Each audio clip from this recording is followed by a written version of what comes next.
늘 그렇듯 인사는 공손하게 성공선 배꼽 인사. 안녕하세요. 안녕하세요. 위클리벳 황당무계 황당한 문화나에게 소리. 안녕하세요, 문희정입니다. 안녕하세요, 이학범입니다. 네, 아침에 시동 걸기 전에 본네트 두드리는 거 실천하고 계시죠? 네, 요런 모닝 거는 노크 캠페인. 네.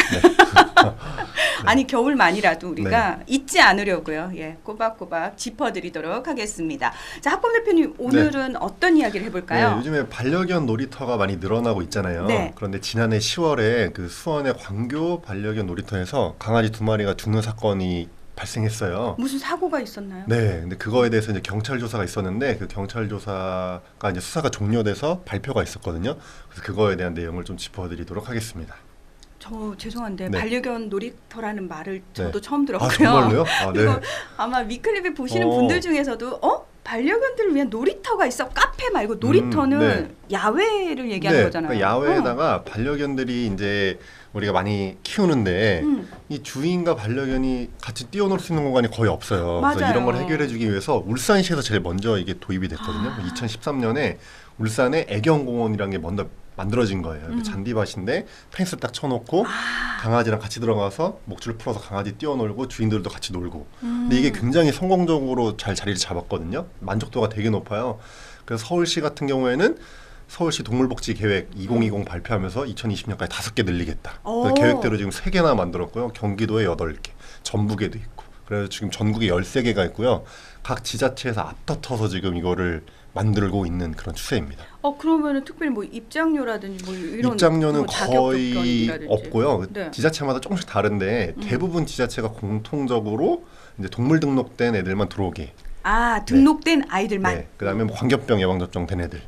그다음에 배변 봉투 설치해 놓고 똥은 좀 알아서 치우게. 뭐 요 정도만 지켜주시면 공짜로 이용할 수 있게 그렇게 하고 있습니다. 네, 아니 모르셨던 분들은 우리 주변에 그런 데가 있었단 말이에요. 이러고 빨리 검색하셔가지고. 이거 개 키우시는 분들은 거의 알 텐데. 그래요? 진짜요? 네, 안 키우셔서 모르시나 보다. 하여튼 그렇게 아니에요, 모르는 사람 있다니까. 그래. 예. 그리고 혹시 주변에 모르는 분 있을 수 있습니다. 예, 알려주시고. 네. 근데 일단 언뜻 듣기에는 와 되게 좋다라는 네. 생각이 드는데 뭐가 문제라는 건지. 그러니까요. 실제로 되게 좋아요. 가보면은 뭐 대형견 노는 거, 이제 소형견, 중형견 노는 거 나눠져 있고 뭐 네. 너무 시설도 좋고 되게 좋거든요. 그럼 뭐 안에 뭐 놀이기구 같은 게 있어요? 간단한 놀이기구 있는 데도 있어요. 예를 들어서 최근에 생긴 그 보라매 공원, 서울시의 3번째 반려견 놀이터는 안에 막 물 흐르는 곳도 있고 개랑 사람이랑 같이 이렇게 시소 같은 거 탈 수 있는 것도 있고 잘 해놨어요. 개들을 위한 힐링 공간. 그렇죠. 그런데 문제는 이 광교 호수공원 옆에 애견공원에서 이제 강아지 2마리가 죽었는데 비글견 2마리가 토를 하고 쓰러진 거예요. 네. 그래서 빨리 동물병원으로 옮겼으나 한 마리는 이제 치료 중에 죽고 한 마리도 이제 상태가 심각해서 안락사를 시켰어요. 네. 근데 얘네들이 이제 화장을 하는 바람에 실제로 원인은 정확히 밝혀내지 못했는데 경찰 조사 그 수사문을 보면 거기서 이제 살충제 성분이 발견이 됐다는 거예요. 그래서 그러니까 토사물에서. 네, 토한 거에서도 발견이 되고 그 주변에 잔디를 조사를 해봤는데 거기서 살충제 성분이 발견됐는데 델타-M, 코니도 이런 것들이 발견이 됐대요. 그 조사를 해보니까 그 해당 10월 10일 그 날짜에 수원시 그 보건소랑 병원에서 와서 거기다 이제 소독을 한 거죠. 방역 활동을 한 거죠, 사실은. 그런데 그 방역 활동을 한 그 잔디 위에 이 강아지들이 뒹굴고 놀고 하다가 이런 일이 발생을 한 거예요. 근데 경찰 수사 결과 발표를 보면은 이 사람들이 범죄를 하기 위해서 방역 활동을 한 게 아니잖아요. 그렇죠. 그러니까 잘못이 없고 또 이게 부검까지 하지 못했잖아요. 화장을 해버렸기 때문에. 그래서 원인이 정확히 이거다라고 이제 밝힐 수는 없다. 하지만 이렇게 추정이 된다. 그래서 그냥 누구도 처벌하지 않고 여기서 수사를 종결한다. 이렇게 해서 수사를 종결하는 상태입니다. 근데 일단 이 사건 지금 얘기를 듣고 보니까 갑자기 소름 확 끼치는 게 네. 뭐냐면은 우리는 그냥 우리 반려견들이 뛰어놀 수 있는 공간만 확보해주고 네. 그리고 그 주변에 위생상 그렇죠. 특별히 위험한 것만 없고 그리고 좀 나쁜 것들만 없으면 되겠지라고 생각을 했는데 그렇죠. 그게 아니었다는 그렇죠. 거예요. 그러니까 이런 일이 발생할지 아마 아무도 몰랐을 것 같아요. 네. 그래서 요 애견공원 공원 같은 경우에는 폐장을 했다가 이제 올해 1월 1일부터 다시 재개장을 했는데요. 재개장하면서도 이제 앞으로는 이런 방역 활동할 때 이런 제초제 성분, 살충제 성분 안 쓰겠다. 이런 약속만 한 상태지 그 외에 어떤 거에 대한 또 어떤 기준 같은 건 마련되지 않았거든요. 근데 이게 어쩔 수가 없는 게 그런 농림부 고시나 지침 같은 게 전혀 없어요. 그냥 지자체에서 알아서 위치를 선택하고 시설도 선택하고 규모도 만들고 하는 거예요. 그렇기 때문에 사실은 지자체에서 잘못했다고 보기도 어렵죠. 기준이 없기 때문에. 왜 우리가 반려견들 데리고 산책 이제 네. 자주 가라고 얘기를 하잖아요.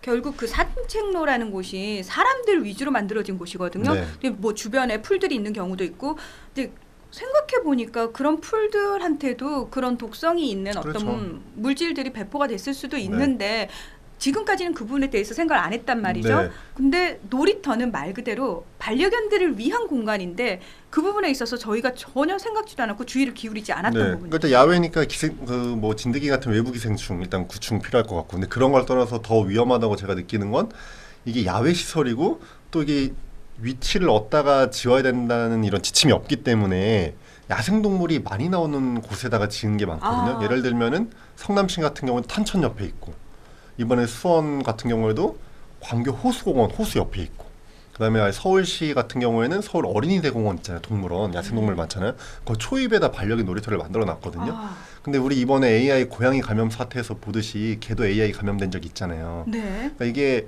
어떤 게 야생동물이 많이 있을 수 있는 곳에 반려견 놀이터를 만드는 게 과연 말이 되냐 이런 생각이 약간 들고, 또 하나는 만들 수는 있지만 그거에 대한 대비가 전혀 없는 거예요. 실제 놀이터 가보면은 이 소독약 하나 없어요. 뭐 손소독제 하나 없거든요. 그냥 들어가서 놀고 그냥 나가서 가는 거예요.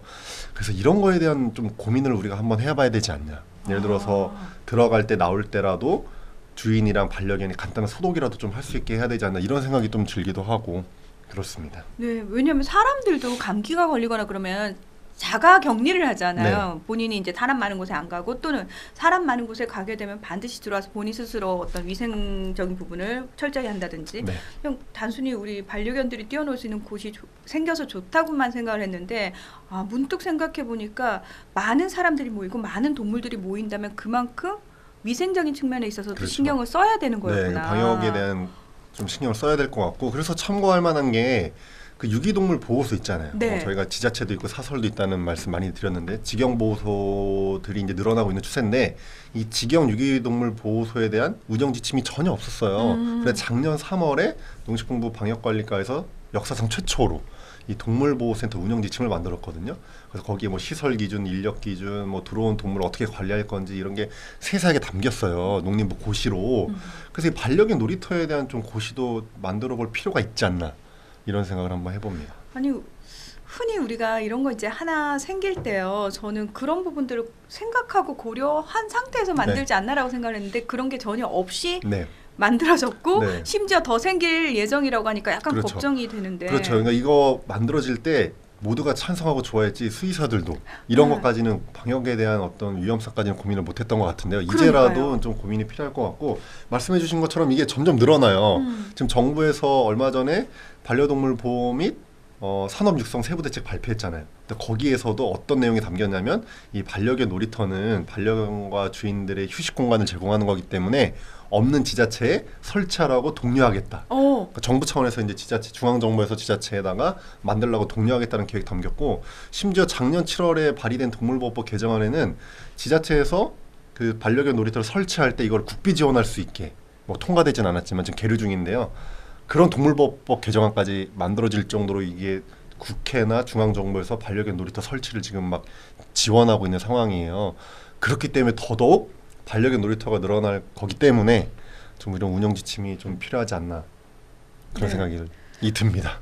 좋은 곳을 만들어 주셔서 정말 네. 감사한데요. 이왕이면은 안전하고 그렇죠. 제대로 만드는 게 중요하지 그렇죠. 않겠습니까? 그렇죠? 조금 더디 가더라도 제대로 된 규정을 가지고 아이들이 안전하게 이제 놀 수 있는 공간을 만드는 게 중요한데 네. 저는 이 반려견 놀이터 이야기를 하다 보니까 왜 저희가 지난번에 그런 얘기도 했었잖아요. 집에서 이제 흡연을 하시는 분들 맞아요. 때문에 네. 또는 흡연을 하시는 반려인들 때문에 동물들이 어떻게 피해를 보는지에 대해서도 좀 네. 심각성을 말씀을 드렸는데 그렇죠. 우리 지방 곳곳에서도 우리가 생각지도 못하게 반려동물에게 위험한 것들이 있을 수 있겠다라는 생각이 그렇죠. 드는 거예요. 네. 그러니까 예를 들어서 집에 화초를 많이 키우시잖아요. 그러면은 이제 화초한테 비료 같은 걸 많이 주시는데 그렇죠. 혹시 모양 보신 적 있으세요? 아이들 사료하고 되게 네, 비슷하거든요. 맞아요. 근데 그런 것들 중에서 우리 반려동물한테 치명적인 것들도 네. 있다는 얘기가 네, 있더라고요. 맞아요. 그러니까 그게 이제 유박비료라는 건데 그걸 먹고 탈나는 경우가 실제로 있어요. 그 보호자분들이 몰라서 그것 때문에 반려동물이 피해를 보고 있거든요. 그 부분은 저희가 나중에 다시 한번 위클리 벳에서 자세하게 소개해드리도록 하겠습니다. 왜 네. 오늘 안 다뤄주시는 거예요? 내용이 너무 길어질 것 같아서. 그런 것 같아요. 우리가 왜 사람도 어떤 경험을 통해서 하나하나를 알아가잖아요. 그러니까 반려인이 1000만에 이른다라고 얘기를 하면서 반려동물의 수가 굉장히 늘어나고 있고 그리고 점점 좋아져야 된다라고 얘기를 하면서 의식 수준이 높아져야 된다 이런 얘기들 하는데 정작 우리가 동물의 입장에서 위험할 수 있는 것들에 대해서는 좀 주의가 부족하지 않았나. 네. 제가 지난주에도 말씀드렸다시피 한 몇 년 전은 막 우리나라를 대표하는 키워드가 소통, 힐링 이런 거였는데 지금은 거의 안전이잖아요. 안전. 안전. 그러니까 반려견 놀이터 지을 때도 좀 안전, 그러니까 특히 방역에 대해서 네. 네, 좀 신경 썼으면 좋겠습니다. 그 왜 반려동물 하면 사료 관련해서 또 간식 관련해서는 반려인들이 굉장히 신경 많이 쓰세요. 근데 정작 이 아이들이 늘 일상적으로 거니는 또는 그 함께 하고 있는 공간들에 대해서는 우리가 얼마만큼 주의를 기울이고 있는지에 대해서 본인의 집부터 좀 점검을 해볼 필요가 있고요. 그리고 네. 아이들을 늘 데리고 나가는 곳 있잖아요. 그 공간이 혹시 이 아이들에게 좀 위험한 곳은 아닌지에 대해서도 조금 더 고민을 많이 하는 시간을 가져야 되겠다라는 그런 생각이 네. 듭니다. 예. 위클리벳 상담무게 오늘은 여기서 마무리하겠습니다. 함께해 주셔서 고맙습니다. 감사합니다.